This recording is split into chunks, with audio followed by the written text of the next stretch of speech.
A very fun, overdue episode of Signs coming your way. Yeah, we're back. So Signs is our monthly-ish roundup of things that are bubbling up in the letter, themes, topics of conversation. And this week, we're going to talk about anti-scale, things that don't scale by design. We're going to talk about zero barrier economy, or as Kirsten's calling it, the builder economy. No safe bets, which will need some unpacking, but just trust us that it's a good conversation. We need the thanks and no safe bets, though. It's got to be no safe bets, thanks. Right. Which is all about why we're craving difference and how you can participate in that and should participate in that. We have Let Me Entertain You, which I will not be singing Robbie Williams style, but desperately want to. And but it's something, happening. Yeah. And the last one is about stack of receipts, which is really about wellness receipts and trackers and all the things and all the evidence that we're gathering and what that actually means, because I think it actually means so much more than what people are realizing. Yeah. Yes. There's a lot of it's a fun one. Nuance to it. Oh, and all right. Yes. At the end of the episode, we ban a word that you should never say in the boardroom again or in your meetings. So, stay to the end to find out what DM us and we'll tell you how. All right. Enjoy. Hey everyone, it's Chris. And Kirsten. Welcome to Good Thinking Weekly, the podcast where we discuss the best of the best in brands, marketing, and culture. Thousands of people, top execs from the likes of Complex, Klaviyo, Walmart, Wall Street Journal, and LVMH tune in every single week. We run a creative consultancy in Good Co, so we know what it takes to build a good brand. Subscribe on YouTube, your favorite podcast app, and Good Thinking on Substack for more. All right, let's dive in. And hello. Welcome to Signs. From the underside of my desk straight to your ears.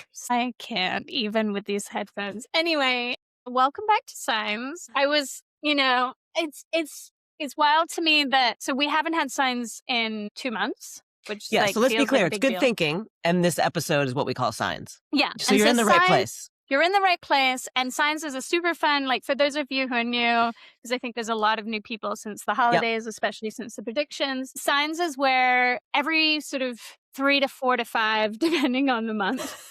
Ish. Letters. I take the time to sort of synthesize, hey, this is kind of what's bubbling up for me. I'm seeing a lot of this, or this feels like it's gaining traction, even if I don't have enormous amounts of evidence of but it's I'm just feeling like it's coming up. So sometimes it's hey, I've got 20 examples of this. And sometimes it's saying, hey, this conversation feels really strong and we need to be having it. And this is an opportunity for us to just kind of pull back and talk big picture, less about kind of individual things and more kind of what they mean in a bigger picture way. Right.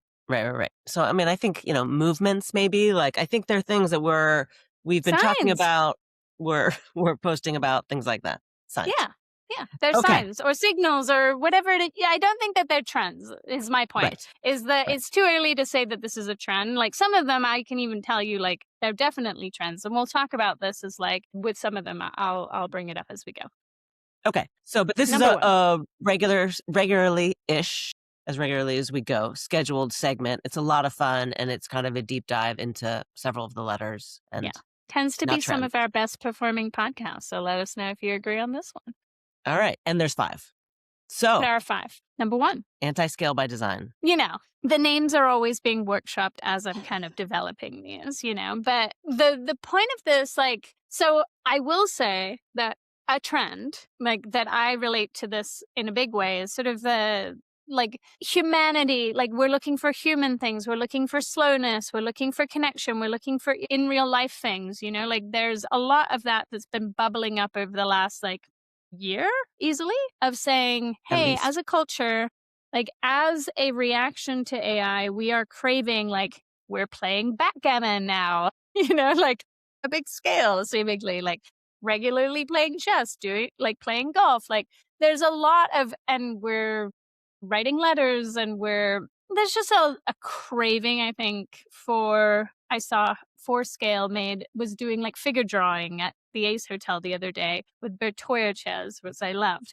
But there's just so much like, we want real life things, we want tangible things, we want things that can't, like, be bought. We want them with other humans. And I started to think about this, like, trying to pull back a little bit and say, like, what is this? And I think is actually like an even bigger signal, which is maybe we want things that can't scale. We want things that don't scale repeatedly and that you can have 1,000 of, and you can make in every city, and you can do 1,000 times. Like, we want that.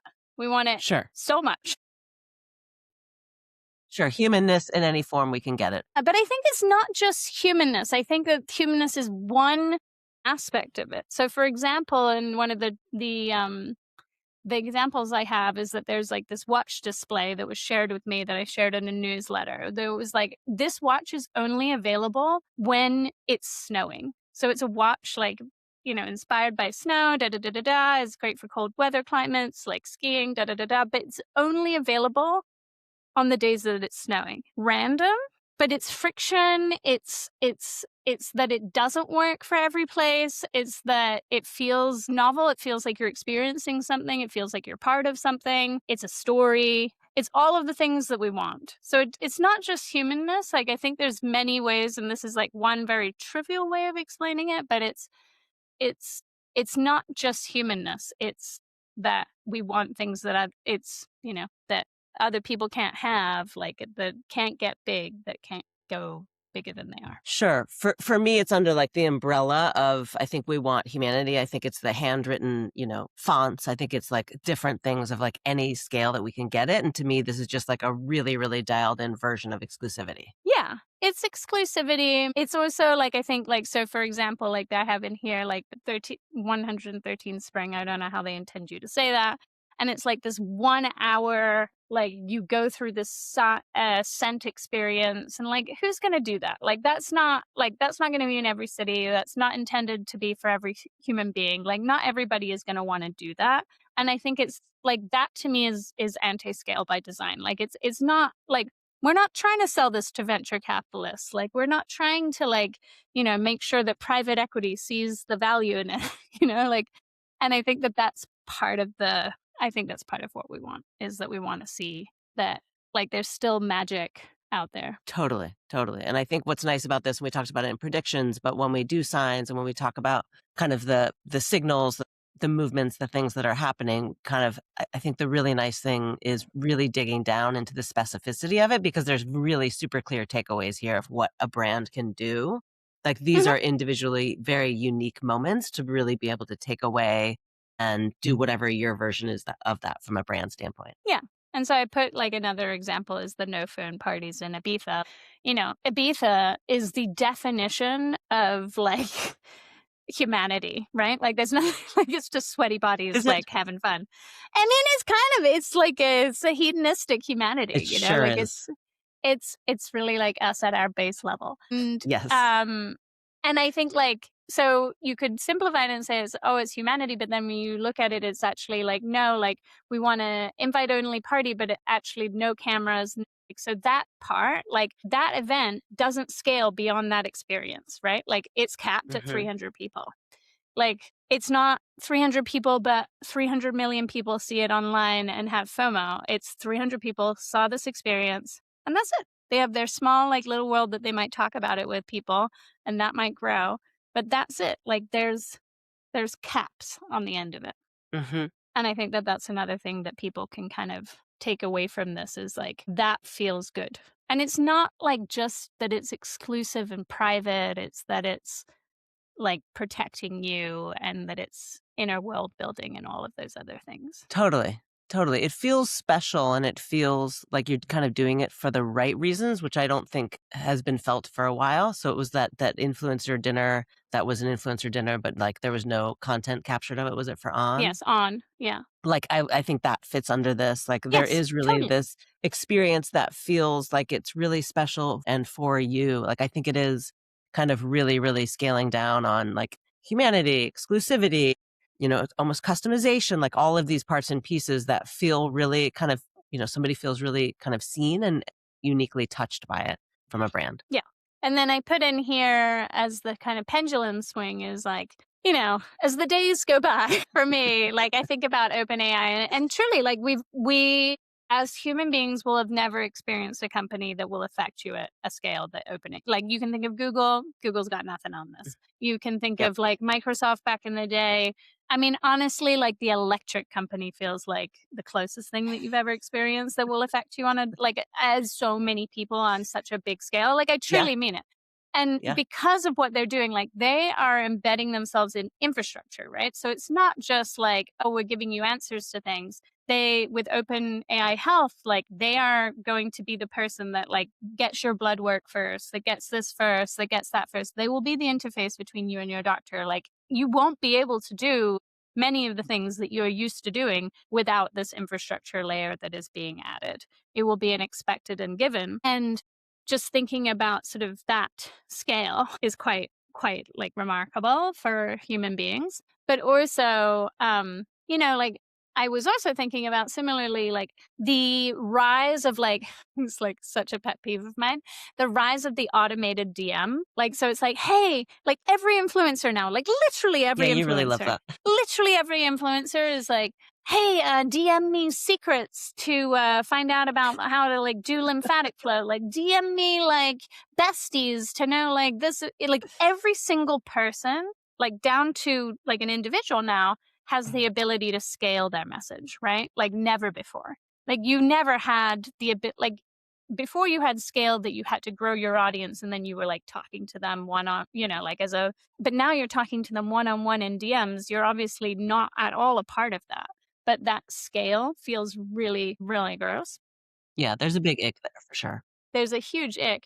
And I think that as people, like, as we start to kind of feel the pressure of all of these scale, like things of scale, the things that are deliberately not of scale will feel more and more and more important. 100%.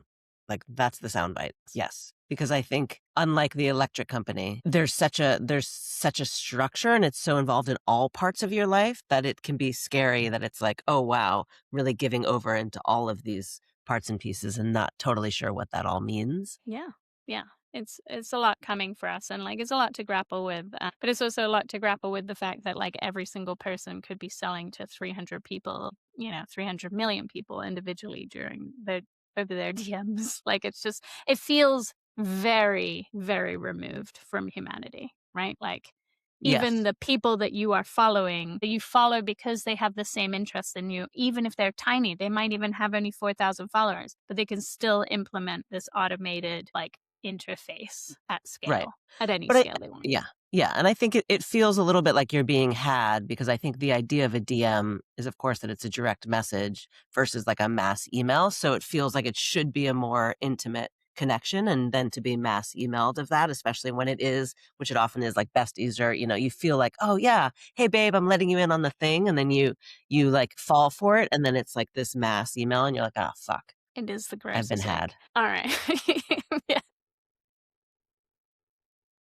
You can imagine what our Instagram social algorithms are just from this. Okay, Yeah. moving on to number 2. All right. So I'm calling this, you called it something like the builder economy, and I'm calling it the zero barrier economy, but it's all like kind of in the same kind of grouping. Call it what you will. So like the cost of making anything really, like certainly digital products is like $10 a month, right? Like I can, like Dave, and the example I used is We that have to talk about this. Dave made his own app.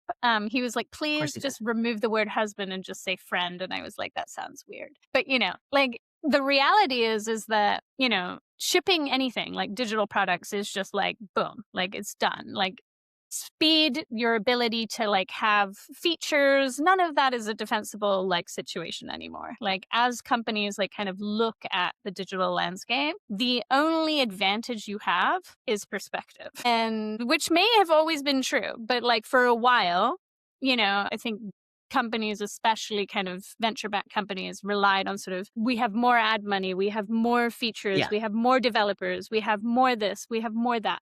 And nowadays, like you have 15-year-olds selling companies for millions of dollars. You have, like Wix, like they built their company in less than a year and selling it for billions of dollars. Like this is going to be the new norm. I've said it before and I'll say it again. Like if you're worried about your kids becoming influencers, the good thing is that you have like already left that behind. That future is not theirs.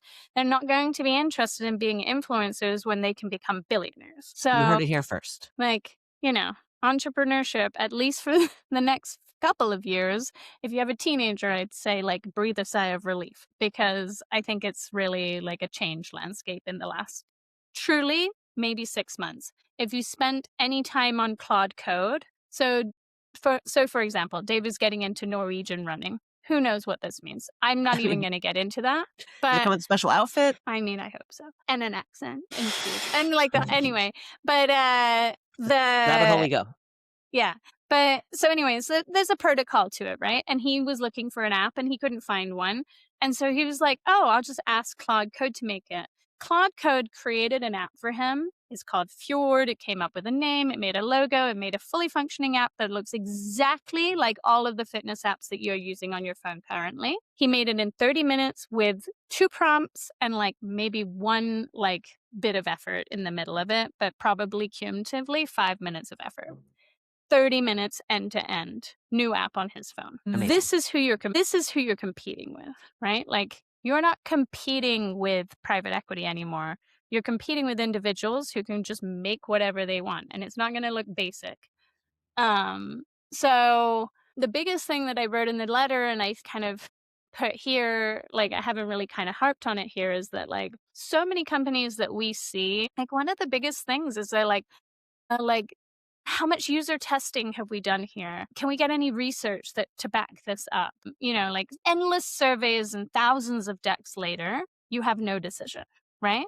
This 15-year-old can make that in 15 minutes. So if you're not making it in 15 minutes, then forget about your moat of any variety. There is no moat. No more moat. Start learning to swim. And so my biggest thing is saying, hey, like, you need to start looking at basically every single person in your company as an individual builder. What can they build today? What will they build tomorrow?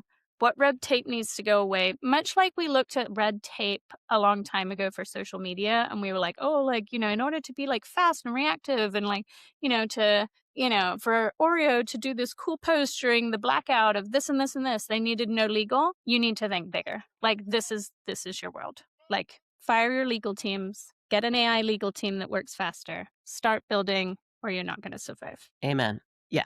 I mean, I think there's a lot of things to break down in there. One of them is things just moving at the speed of light. And I think the example of kind of Oreo and kind of that whole, what used to be like an approval process. The brands that made it and figured it out in social are the ones that just said, hey, here, most likely younger social media human, like you figured something out that I haven't, and I'm going to give you the reins. And they just fucking went, and there was some trust and some nervousness, and they're killing it. Right.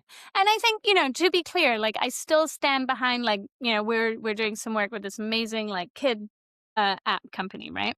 But they are coming with enormous amounts of perspective on what they offer, who they're offering it for, how they do it very specifically, down to the look, feel, tone of voice, like, the whole thing. They're not trying to be everything to everybody. But they are also moving quickly. And I think that so much of it is like you can have everybody building, but you also need to have that perspective. And so many of like the big kind of companies that I see are just kind of like they've survived on scale again. And now you can't survive on scale alone.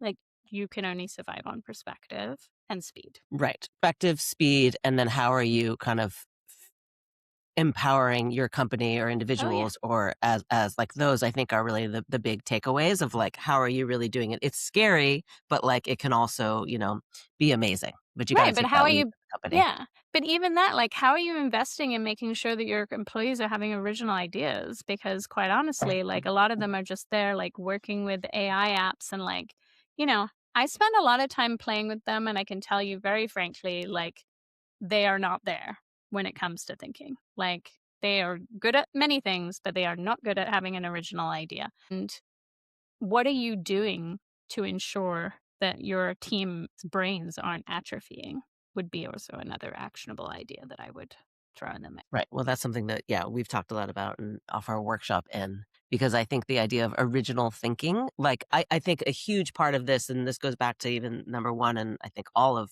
all of any trends or movements or signs that are happening right now is taste, perspective, original ideas. Like, I think that always has been valuable, but I think it's more important than it's ever been, and it will continue to be. Totally. All right. And then pendulum swing in here, I would say I expect this year to be a year of like the partnership. So not collab. That's Right. not what I'm Collabs talking are about. dead. Collabs are over. But like acquisition, like the truth is acquisitions take time, and speed like isn't going to allow for like the time that it takes Yeah. for you They're to like happening figure quickly, out. though. They're happening faster than they were under, maybe my more favorite administration, but there was like anyway. Favorite would be a hard word too. Anywho, the point is that I think we're going to see a lot of strategic partnerships. So there was like rumors, for example, that OpenAI and like Pinterest are going to like do something together because OpenAI's like ability to image search is beyond useless. I'm not sure that that's a rumor that like the information started, but like it's an example of where I see like you can already see Apple and Google are already back like and friendly with one another in this world, which is like 2 years ago, you would say, well, AI tanked Google's search business. So like, how could they ever be friends? But like in this world, they're friends again. And even, like outside of like, you see Sephora coming in with Olive Young, like Olive Young is the We should break this down. This is an important one. Korean beauty brand that is essentially like the Korean equivalent of Sephora, right? But that's why it's so key and I think so important, because I think those would be like competitors and we would never do that. And it's going to take a complete difference of kind of company culture and from executive perspective to say like, no, it's actually a good idea. Right. And I actually think, while you don't think that this is maybe related to AI, I will make it relate for you. Can't wait. Is that one of my observations, and this is totally anecdotal, but I see a lot, is that AI adores making a recommendation, but it adores nothing more than saving you money. Like, so it's like, hey, you could do all of these things, but like, here's also like a way to DIY this. And you're like, and it's like, do you even know me, chat? Like, I'm not DIYing this. I don't DIY all day with my daughter, but I'm not DIYing like my health protocols. That could be an algorithm thing, because I don't get a lot of DIY recommendations. Maybe. But it's like, so I think one of the things that's interesting with Korean beauty that's coming up is that they have a lot of things that AI likes. They have innovation. So they're like thinking ahead. They have actually credibility because they have scale. Like it's global scale. It might not be the name but they know that many people in like one market think that this works, which they'd also likes. And third, it is more affordable than many competitors that are equivalent, right? So it'll be like, hey, you could go with La Mer, you could go with this, you could go with OneSkin, you could go da-da-da-da, or you could go Adipo, but like maybe there's this Korean option that would work for you, And so I think that actually for Sephora, having like, well, just Korean beauty is popular, but having this bank of like kind of more entry-level products for many things is like a really interesting AI play. Yeah, and it's an interesting brand positioning play. Yeah. I love how you tied it back to AI, and I want to know from listeners, from viewers, we need comments. I need to know is Do you care about AI or do I talk about it too much? No, it's not even that. Well, everybody needs to care about AI, whether they're really interested or not, I think, regardless. But what I really want to know is AI not just excited to give you recommendations and to please you, which is an issue, but also to kind of give you the DIY kind of cheap value, let's say value aspect of it. I would like to hear if other people have that experience. So let us know. That's fascinating. Should we go on to number 3? Yeah. I mean, a lot to unpack in that one. And this is kind of maybe my favorite. The next one? Yeah. I mean, no safe bets. Thanks. Yeah, I mean, I'm still workshopping these titles, but I'm here for this one. This is where I landed, and this might not take you where you think it's going to take you. But so one of the things that I wrote about recently was this article by Patrick Coe, who is truly like becoming one of my favorite Substackers. So I would say give him a follow. Very like interesting insights in my opinion. He wrote something about third culture kids, which for me like really hit. And he wrote about like how like everybody talks about community, but really you should be thinking about scenes. And somebody wrote back to me and said, hey, I think this is just semantics. Like communities are scenes. And I was like, I haven't replied yet, but like consider this my reply, is that I actually don't think it's semantics. I think what has happened is that there was like a global CMO summit somewhere where they said community is everything, right? Like community, So we community, moved. community. This was after the Lore CMO Community Summit. Yeah, or We maybe then like, moved on. I mean, it might have been at the same time, but like, you know, it's like, okay, like we're going to focus on community. Our brand's all about community. And like the truth is that like there are some brands who are building communities, but there are many brands who are just using the word community as a container for consumer. Like that's it. 100%. But all right, I want you to break down the difference between community and scene. Yeah. So the way I read it is that for me, when he was talking about the scenes, and granted, like we should have him on and have him talk about this himself, because this is just my interpretation of his work, right? But my interpretation as he was writing it was that like a scene is a place where like there's a lot of different people doing different things, and they might only be doing it for one like moment in time. Right. And that, like, again, that sort of like moment in time thing, I think is important. Like, because it's like what I've noticed and what has bubbled up for me in conversations of people of asking us to create events or us to create community is when I ask them, why do you want community? The number one word, difference. I would like to meet different people. I'm meeting all the same people. So they see community as something that is a bringing together of kind of different scenes. And I think for a long time we were like, oh, community means that you're like, you know, like sorority sisters. You're basically like, you know, like little like cutout versions of like the same person over and over again. But like really rich, like great communities, like proper neighborhoods and, you know, every community ever is a great bringing together of difference, right? And it's sometimes, you know, one you might hop into and like, I do this a lot. Like I have different groups that I'm a part of and they're all kind of different, but I'm there for a bit and then I like go and I'm with my other group of friends and then I'm with this and like we're creating. And he was, you know, he's talking about something like a little bit bigger than that of like creating like literally like a moment in time, like an energy, like an Andy Warhol scene, like where you're like, I'm in a time, and we are creating that. Like we are not getting that. Nobody is making that for us. Like it is gone. And I think we might be trying to get it back. Very like, and I think that, and again, goes back to you can't scale those things. Right. You can only ignite them. You can only like plant the seeds and hope that it grows. Right. And I think that description is absolutely right. But I think communities used to be that. It used to be diverse, used to be like when you said neighborhood, I think about like where I lived, my block in Brooklyn, right? Like it was a makeup of all different types of people. And I think that was what we loved about community. And I think now everything is so same that communities, I agree. I think it's oftentimes really just who their customers are. And I think communities are becoming more and more homogenized and kind of same.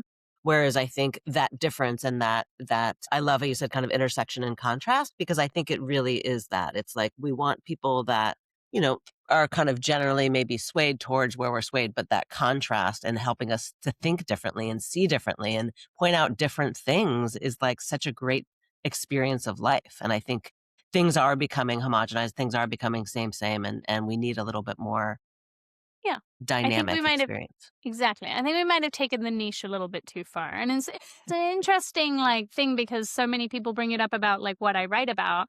And the reason that they like it is that it's like it gets them out of their little niche that they are living in. And they're like, oh, I didn't know that this was happening. I didn't know that was happening, but it's not coming with like maybe or so like a whole political layer that, you know, don't want to add to it because it kind of like takes away from it, but totally want to add it for personal reasons, but won't. Right. I get it. Yes. But yeah. And I think so though I put in here 222 place, or I don't know if it's 222 place or whatever they call themselves. But like they're an interesting like new startup where they're saying like, hey, you know, you basically submit your profile to them and you don't like see other people's profiles, you don't DM with anyone, you don't swipe with anyone. They just like look at and they say, hey, like I think she might enjoy bowling, like, or I think she might do this. And they like set you up with people that you've never met before. And you just go on like a fun friend date with like a bunch of people you don't know. Maybe you hate it. I'm Maybe you in. love it. Right.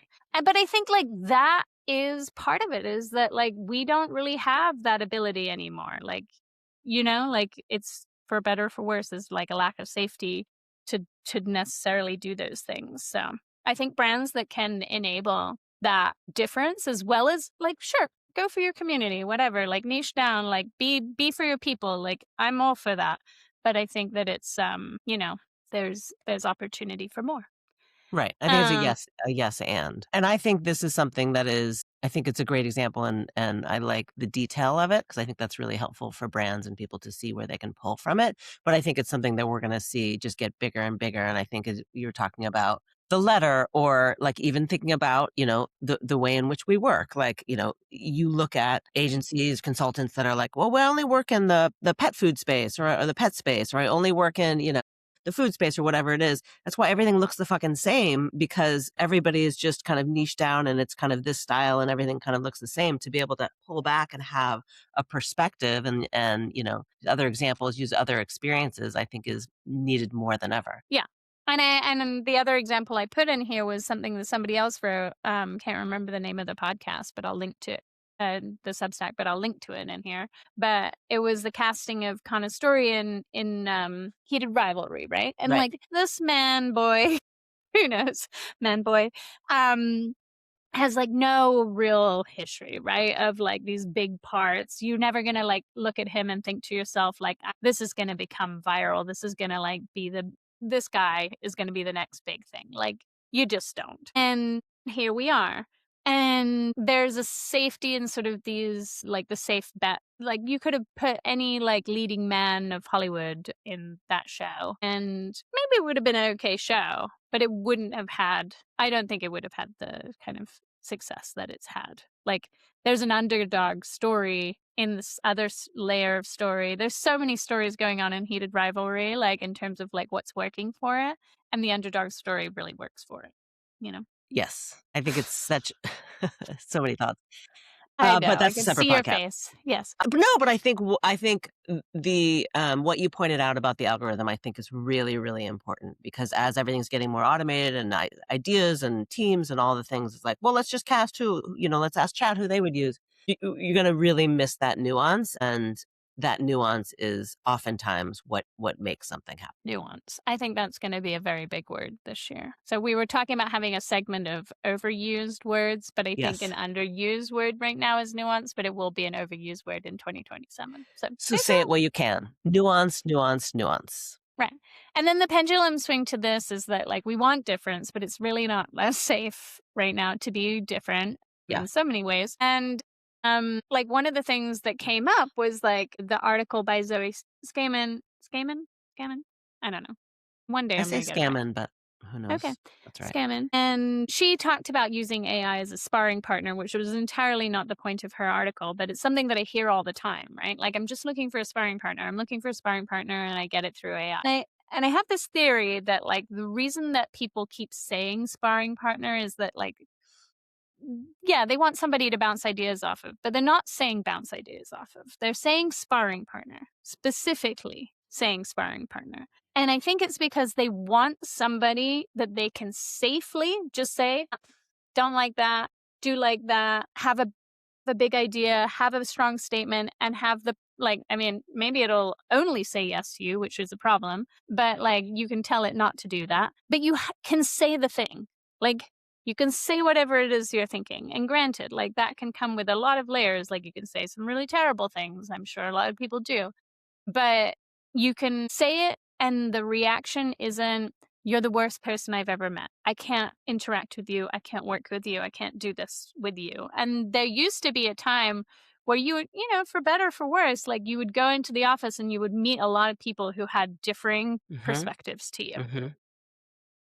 And now, like, it's like you work with somebody and this isn't bad. Like, it's just true. But like, it's like, hey, like, how is this feedback going to make them feel? Is it going to be triggering for them? Is it going to be upsetting to them? I need to take their safety into account. And people are looking for, where can I say the thing? And so I think that there needs to be like, there's some sort of balance between that. Like, don't go back to your abusive ways, please. But like, there's a balance between, like, I don't mind saying the thing. Clearly, that's like maybe why we're here. And it's okay to say the thing, but it's people find it hard. And so I think people go to AI because they need that. But like, I would like to find human, like, I would like to kind of let everybody know that like, you can say the thing. You have to talk, like, figure out how to say it, but like, it's better to say it. Yes, I'm obsessed with this. Because I think it's indicative of so much. And I don't necessarily think, I think there's parts of community that should have this, but I think politically, neighborly, friend groups wise, it used to be much more diverse than it currently is. And I think that's part of the issue. But I also think there's an aspect of people not speaking their truth.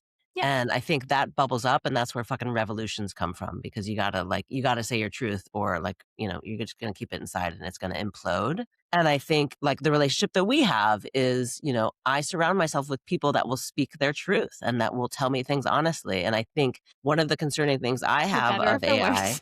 well, yeah, for better or for worse, 100%.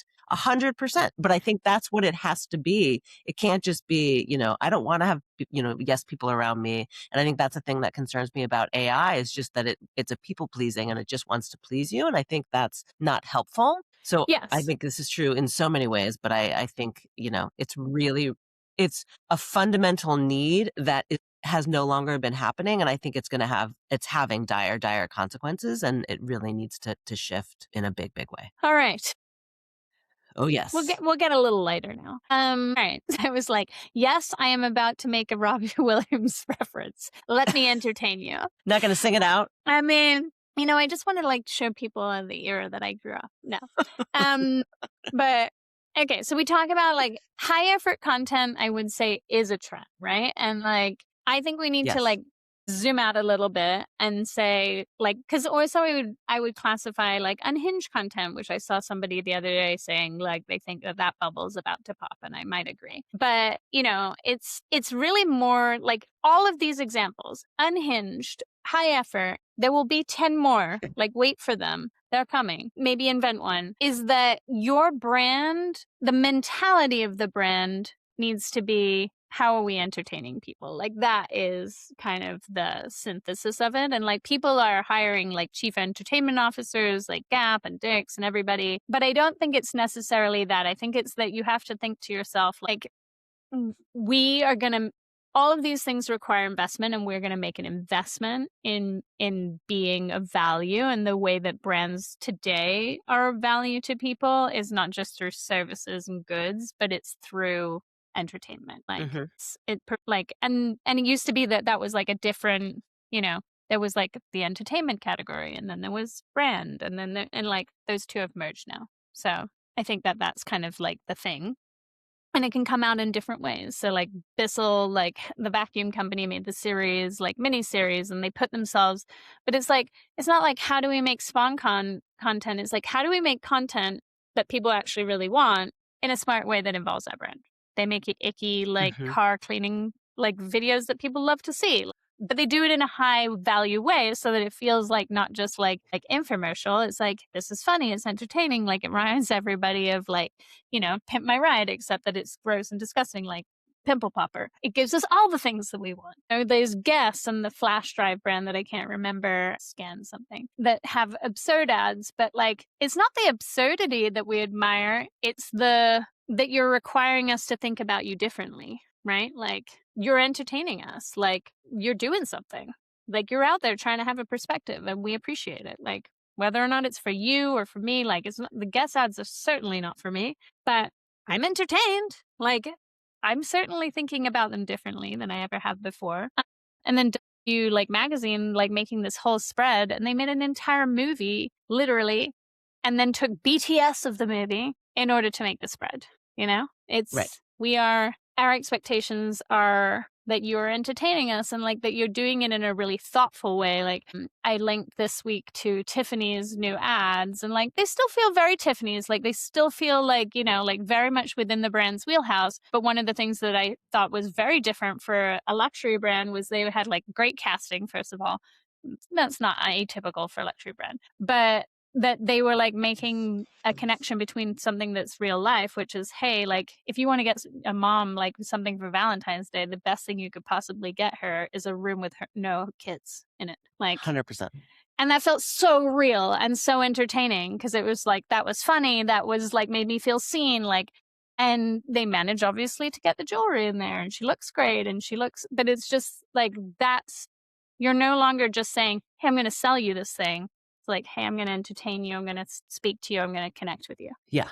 Yeah. I mean, I think I agree with all of that. And I think I think this is a huge movement and a huge shift, because I think there's also something in there within entertainment. It's not just going beyond and like an added aspect of it. I think it's really also about connection and positioning the brand to say, we are about this, we're not about this. And you're very clearly understanding who the brand is for. Like, I think Bissell doing that series is like a perfect example of them really leaning into like kind of weird, kind of gross. Like there had to be conversations of like, oh, we can't talk about dirt. Like that's just gross. It feels only like a little bit extreme, but they really leaned into it. And that's what at the end of the day, their product does. And then the people that have those interests, fetishes, whatever it might be, are feeling very, very seen by that experience and they're enjoying it. Like, I think it digs quite deep in what a brand can do and how that connection can happen when you really entertain and have that. Yeah, we could rename it to Connected Entertainment, which is like, you know, connected TV. But I think Let Me Entertain Yeah, but then You, it wouldn't makes me have laugh the a lot Robbie more. reference. It wouldn't Yes. in my head, and you wouldn't be singing about it. Like, no. Yeah, No, this one's done. I agree. All right, the This swing. one is cooked. All right. And then the swing I put in here is like, you know, there's a lot right now around like kind of moving away from influencers to like real participants or real like consumers. Like lots of brands are doing it, like Olipop and Coco Kind and Zappos, and Dr. Pepper had their ad with like that amazing girl who like sings, like she sang a song about Dr. Pepper and then they used it in like their Super Bowl ad spot. Like there's a lot of that happening where it's like, hey, we're going to take this like very ordinary everyday person and we're going to elevate them. I will say, just to kind of like call out what I think is also happening, because I can't help myself, is that the underbelly of this is not, it's not all altruistic, right? It's not like, oh, like we're going to put our girl at the center of all our stories. Like, please. The truth is that there are two things happening. Influencers cost enormous amounts of money now. Like it used to be like, hey, this is cheap advertising. This is no longer cheap advertising, guys. Like you may as well make a Super Bowl spot sometimes. Some of these influencers, like in and of themselves, are carrying an influencer spot fee just to like show up and talk about your brand. Yes. And everybody, and this is not a criticism of influencers or creators, but like half of them also all have people and they're negotiating and it takes time and like you're doing all of these things. So connecting directly with the consumer is a much like easy, like you invite 8 consumers on a trip to like, they're not going to be like, yes, can you pay us like to also go on the trip? Like they're just not going to do that. So that's part of why this is happening. I think another thing that's happening, and I've talked about this many times, is that there's a growing distrust and it will only increase in the next year. Like I think now we've finally reached a 50-50 point where like the average consumer can't tell AI videos 50% of the time. For sure. I mean, you can't tell, like you couldn't tell even a year ago. Every time I like reply to your Instagram messages, it's like I could just have like a 50% ratio of just being like, you know, that's AI, right? But it's you know, I think that like when you don't know if an influencer is really the influencer, if you don't know if they're a real person, then this trust of this entire economy system like begins to really unravel. So I think that there will be a need almost to like go to a consumer level at a certain point. Right. I mean, I think this word is on the out list, but it's about authenticity. Like it's the way in which on the out list. They're using people is the way, real people is the way influencers used to be used. It used to be like, oh, look, there's this person. Oh, and they're dressed cool and they've create cool content and I'm interested in what they have to say and the kind of these types of things that we're also interested in that brand or whatever it is. And now it's so clearly like this person was paid to do this, and whether or not they're into the brand, who knows? Whether it's not it's real, who knows? There's so much questioning in the authenticity of it that we're looking for another out. Yeah. And I do think, like, there's lots of individuals like who are doing really interesting things with community. And I think that that is a way that people are tapping into that. And I think if you do it correctly as a brand, I'm not criticizing it. I'm just kind of calling out why it's like maybe bubbling up, but it's like certainly not a wrong tactic, if you know what I mean. For sure. And then I think there's the breakdown of creators versus influencers versus, real people. But that's Yeah, maybe I another pod. can't. All right. Number 5. All right. And this I harped on a lot about on the podcast that never made it to anybody's ears. Like 5 I people. will, 7, I think. So I'll talk about it a little bit here, but if you want to hear more about it, like go back and listen to that podcast. There's a wellness podcast out there.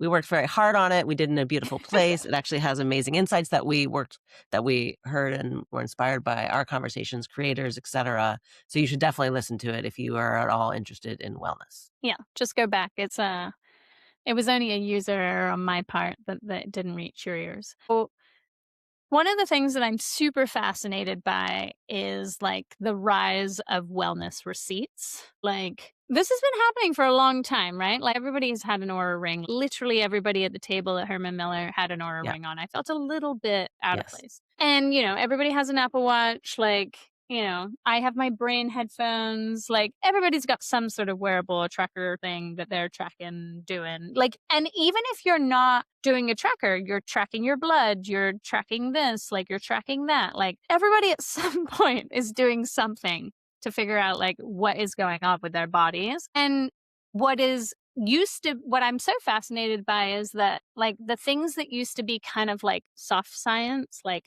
having fun, maybe is like the most basic one, but like, like posture or ergonomics, as we talked about, or like, like even brain health, like it was like, like breathing, like it's like you believed it.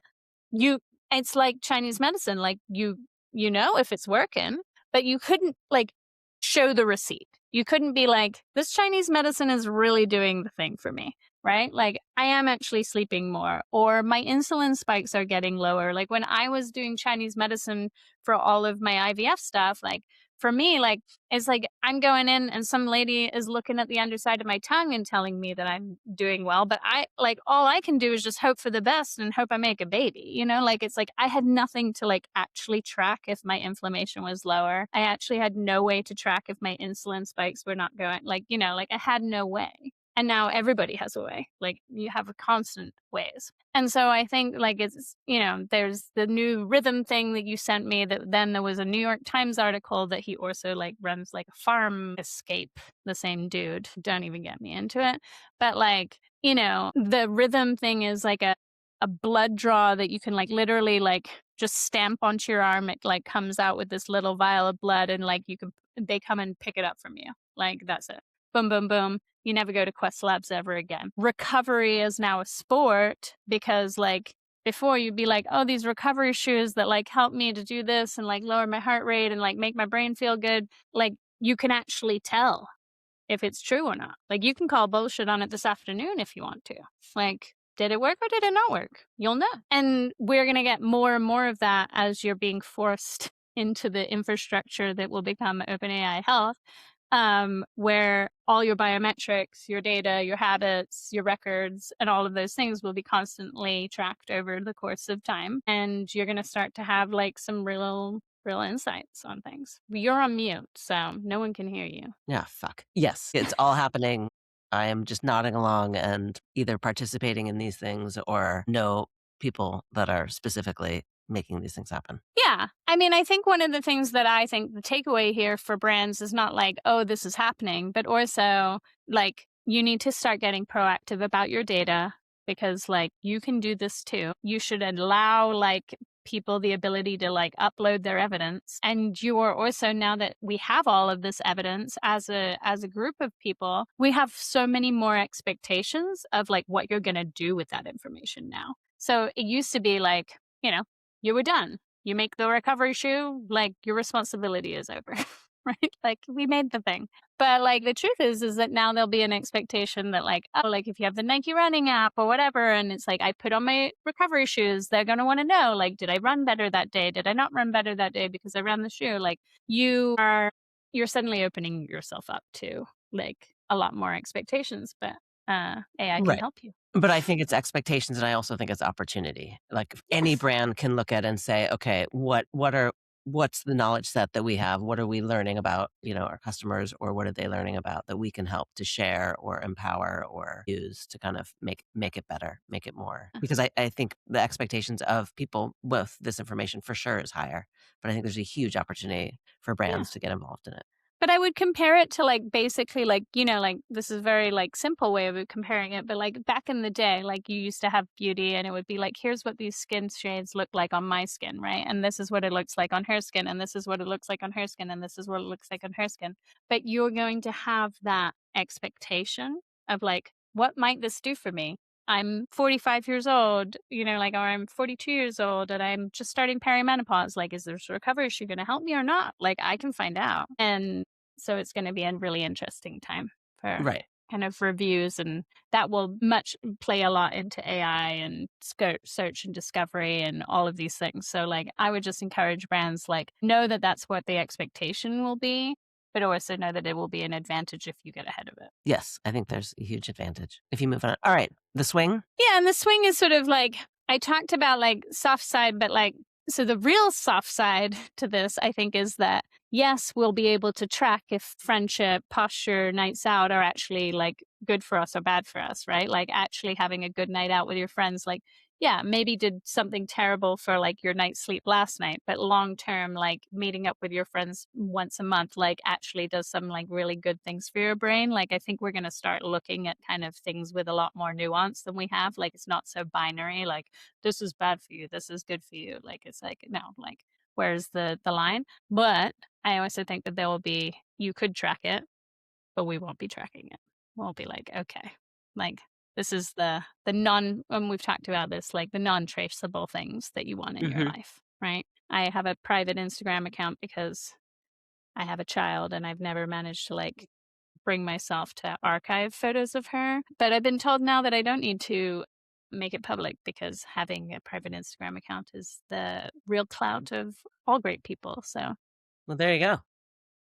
but yeah, it's the things that Fix you that can't one. see is the yeah, like thank you, Katie. But it's it's the things you can't see, it's the things you don't track. Like those are gonna increase also in value and you're gonna start to Yeah. reappreciate them. I mean, what we were talking about, fun as sport or fun as working out, like, getting back to the things that you really actually enjoy doing. And that's Fun is just, wellness, I think is what yeah. we call it. Yes. I mean, Which it is. yes, Undoubtedly. laughter is very good medicine, as we know. But I think there's also, tracking fatigue, like, going back to the Aura Ring specifically, we've heard a lot. Neither of us have one, but we've heard a lot of comments as far as there's anxiety created by how much it's monitoring you and the way in which it's monitoring you, that's saying like, well, you might be getting sick, so you might want to do these things. And then it's like, well, am I getting sick? Do I feel this way?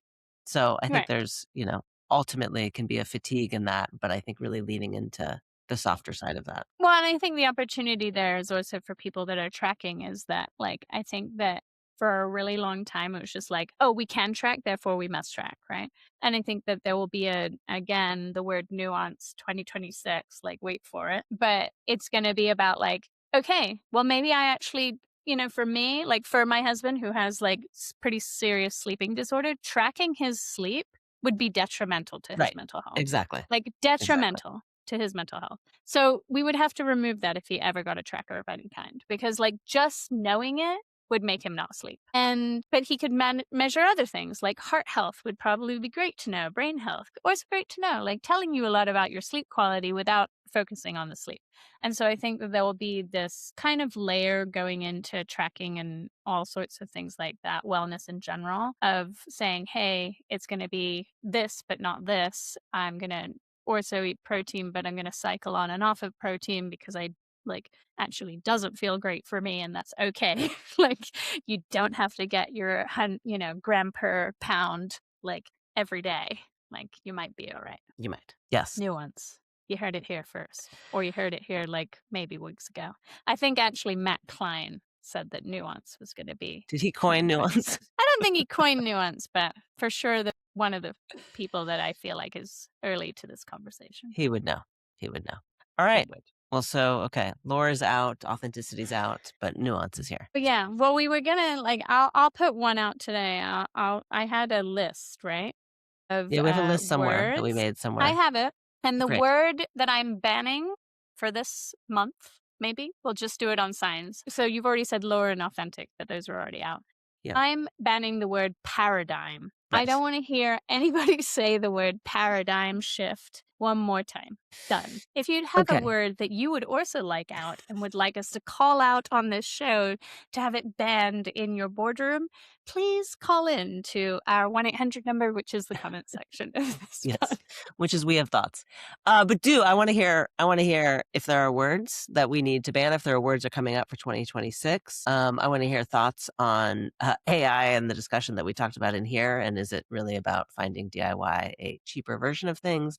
And I want to generally hear thoughts, comments on the 5 different signs that we talked about today. All right. That's all we got for you. Ciao, if you ciao. like it, share it with somebody. Till next time, stay curious. That was it for this episode of Good Thinking. Don't forget to tune in next week. If you found this valuable, subscribe on YouTube and your favorite podcast app. And don't forget to read on Substack for even more insights. And if you really liked it, drop us a heart. We'd love to hear from you. Ciao. Until next time.